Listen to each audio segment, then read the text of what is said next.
लोकसभा अधिवेशनानंतर शरद पवारांचा महाराष्ट्र दौरा, राज्यातल्या प्रत्येक विधानसभा मतदारसंघात पोहोचण्याचा शरद पवार यांचा प्रयत्न असेल अशी माहिती. राष्ट्रवादीतील आमदार आमच्यासोबत येण्यास इच्छुक, मात्र अर्थसंकल्पीय अधिवेशनात निधी वाटप पूर्ण झाल्यानंतर येऊ असं आमदारांकडून आश्वासन. शरद पवारांची एबीपी माझाला एक्सक्लुझिव्ह माहिती. विधानसभा निवडणुकीत राष्ट्रवादी शरदचंद्र पवार पक्ष नव्या चेहऱ्यांना संधी देणार. एबीपी माझाला शरद पवारांची माहिती. तर अजित पवारांसोबत गेलेल्या सगळ्याच आमदारांना प्रवेश बंदी असं नाही, शरद पवारांचं स्पष्टीकरण. शरद पवारांचं वक्तव्य फक्त संभ्रम निर्माण करण्यासाठी, राष्ट्रवादीचे आमदार अमोल मिटकरींची प्रतिक्रिया. तर अजित पवारांसोबतचं कोणीही शरद पवारांकडे जायला तयार नसल्यानं त्यांनी आता नव्या उमेदवारांची चाचपणी सुरू केली, मिटकरींचं वक्तव्य. विधान परिषदेच्या जागांबाबत फडणवीस आणि बावनकुळेंची काल दिल्लीत जेपी नड्डा यांच्यासोबत चर्चा. 35 इच्छुकांपैकी कोणत्या 5 जणांना उमेदवारी द्यायची यावर चर्चा झाल्याची माहिती. राज्यातील गरीब महिलांसाठी मुख्यमंत्री लाडकी बहीण योजना राबवणार. योजनेअंतर्गत गरीब महिलांना दर महिन्याला 1200 ते 1500 रुपये देण्याचा मानस. सारथी, महाज्योती आणि बार्टी संस्थांशी संबंधित पीएचडीधारक विद्यार्थ्यांचं आंदोलन काल रात्री मागे. मुख्यमंत्र्यांच्या आश्वासनानंतर आंदोलन स्थगित केल्याची माहिती. सारथी, महाज्योती आणि बार्टी संस्थांशी संबंधित पीएचडीधारक विद्यार्थ्यांच्या शिष्टमंडळाची आज मुख्यमंत्र्यांसोबत बैठक. थकीत स्कॉलरशिपबाबत निर्णयाची शक्यता. आणीबाणीची आठवण म्हणून लोकशाहीतील काळे दिवस असं अभियान भाजप देशभर राबवणार. आज दुपारी भाजप अध्यक्ष जेपी नड्डा कार्यकर्त्यांना मार्गदर्शन करणार. आणीबाणीची 49 वर्ष, भाजप नेत्यांकडून ट्विट्स. आणीबाणी दिवसाचा काळा दिवस असा भाजप नेत्यांकडून उल्लेख. संसदेच्या अधिवेशनाचा आज दुसरा दिवस. आज महाराष्ट्र, उत्तर प्रदेश, बंगालसह 15 राज्य आणि केंद्रशासित प्रदेशातील 278 खासदारांचा शपथविधी सोहळा पार पडेल. आज इंडिया आघाडीच्या खासदारांची सकाळी 10 वाजता बैठक. लोकसभा अध्यक्षपदावर रणनीती ठरवण्यासाठी ही बैठक असेल, ज्यामध्ये सभापती आणि उपसभापतींची निवड प्रक्रियेची रणनीती ठरवली जाईल. आज दिल्लीमध्ये महाराष्ट्रातील काँग्रेस नेत्यांची महत्त्वाची बैठक. विधानसभा जागा वाटप आणि पुढची रणनीती या संदर्भात आजच्या बैठकीत चर्चा होईल. लोकसभा निवडणुकीच्या यशानंतर पहिल्यांदाच काँग्रेसची महत्त्वाची बैठक. आज रवींद्र वायकर लोकसभेत खासदारकीची शपथ घेणार. ठाकरे गट त्यांना शपथ घेऊ देणार का हे पाहावं लागेल.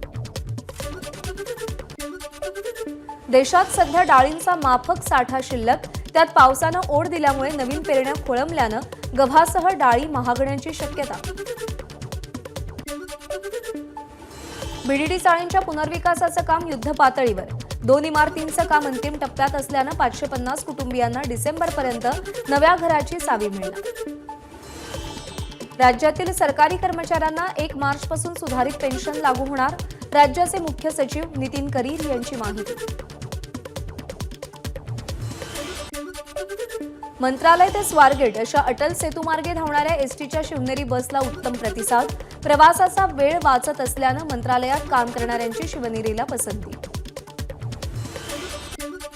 आषाढी यात्रेसाठी गोपाळपूर परिसरात दर्शन रांगेसाठी 13 पत्राशेड उभारण्याचं काम अंतिम टप्प्यात. या पत्राशेडमध्ये यंदा भाविकांसाठी चहा, नाश्त्यासह भोजनाचीही सोय. विरुद्ध दिशेनं वाहन चालवणाऱ्यांविरोधात पोलिसांची विशेष मोहीम. यामध्ये 732 गुन्हे दाखल. वाहतूक नियमांचं पालन करा, पोलिसांचं आवाहन. कोल्हापुरातील रिक्षा चालक आज 1 दिवसाच्या संपावर. परवाना नूतनीकरणाला विलंब झाल्यास दररोज 50 रुपये दंड आकारण्याच्या निर्णयाविरोधात 16,000 रिक्षा चालक संपावर. मुंबईला पाणीपुरवठा करणाऱ्या धरण क्षेत्रात पावसाची दमदार हजेरी. पाणीसाठ्यात 2.5 ते 3 हजार दशलक्ष लिटरनं वाढ. पावसाचा जोर कायम राहिल्यास पाणी संकट टळणार. नागपूर शहरात जवळपास 8,000 खासगी स्कूल व्हॅन विनापरवाना धावत असल्याचं समोर. तर 485 स्कूल बसेसकडे फिटनेस सर्टिफिकेट नसल्यानं दुर्घटना घडल्यास याला जबाबदार कोण, असा सवाल. ओबीसी मेडिको असोसिएशनच्या जवळपास 500 डॉक्टर्सचा आरक्षण सोडण्याचा निर्णय. एखाद्या गरीबाला याचा लाभ मिळावा यासाठी आरक्षणाचा लाभ सोडत असल्याची डॉक्टर राहुल घुगलेंची घोषणा. अंगारकी चतुर्थीनिमित्त मुंबईतील सिद्धिविनायक मंदिरात सकाळपासूनच भाविकांची गर्दी. मंदिर व्यवस्थापन समितीकडून महापूजेसह विविध कार्यक्रमांचं आयोजन.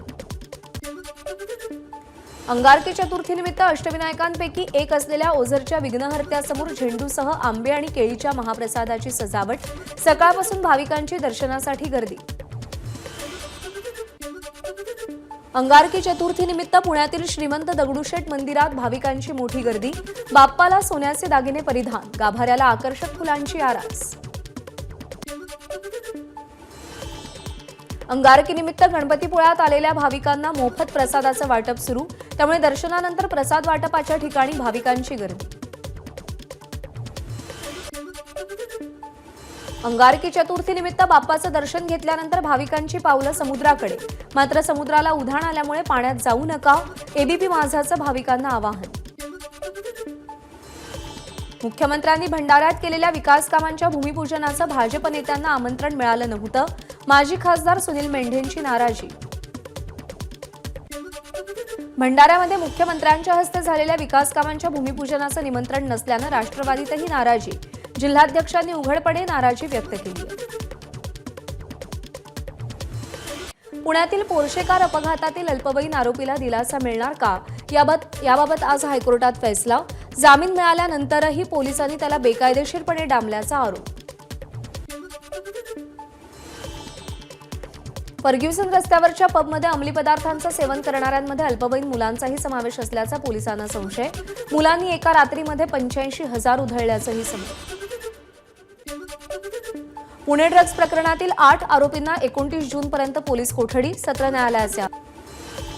सतत घडणाऱ्या घटनांमुळे पुण्याचं नाव बदनाम होतंय, राज्य सरकारनं नैतिक जबाबदारी स्वीकारली पाहिजे. पुणे ड्रग्ज प्रकरणावरून विरोधी पक्षनेते अंबादास दानवेंची प्रतिक्रिया. पुणे अपघातात मृत्यू झालेल्या अनिश अवधिया आणि अश्विनी कोस्टा यांच्या कुटुंबियांनी मुख्यमंत्र्यांची भेट घेतली. आरोपींवर कठोर कारवाई केली जाणार, मुख्यमंत्र्यांचं आश्वासन. भाडेकरार संपल्यानंतरही भाडेकरू जागा सोडत नसल्यानं छत्रपती संभाजीनगरमध्ये वृद्ध दाम्पत्याचं अनोखं आंदोलन. भर पावसात घराबाहेर झोपत वृद्धाचं आंदोलन. सासऱ्यांची हत्या घडवून आणणाऱ्या नागपुरातील अर्चना पुट्टेवार यांची आता एसीबीकडून चौकशी. संपत्तीची तसंच अधिकारी म्हणून केलेल्या बेकायदेशीर कृतींची चौकशी होणार. बुलढाण्याच्या मेहकर फाट्याजवळ वऱ्हाड्यांना घेऊन जाणाऱ्या खासगी बसनं अचानक पेट घेतला. चहा पिण्यासाठी थांबल्यानं वऱ्हाडी थोडक्यात बचावले. मुंबईतल्या वांद्रे इथं विचित्र अपघात. भरधाव वेगानं येणाऱ्या ट्रकमधील लोखंड डोक्यात पडल्यानं फुटपाथवरून चालत जात असलेल्या तरुणाचा दुर्दैवी मृत्यू. नागपूरच्या न्यू मनीषानगर भागात चोरीच्या घटनांमध्ये वाढ. पोलिसांचा धाक नसल्यानं चोरीच्या घटनांमध्ये वाढ होत असल्याचा स्थानिकांचा आरोप. पुण्यातील तळेगावमध्ये तरुणांचा हवेत गोळीबार. पिंपरी चिंचवड पोलिसांनी 6ही पोलिसांच्या मुसक्या आवळत त्यांची गोळीबार केलेल्या परिसरात धिंड काढली. एबीपी माझा, उघडा डोळे बघा नीट.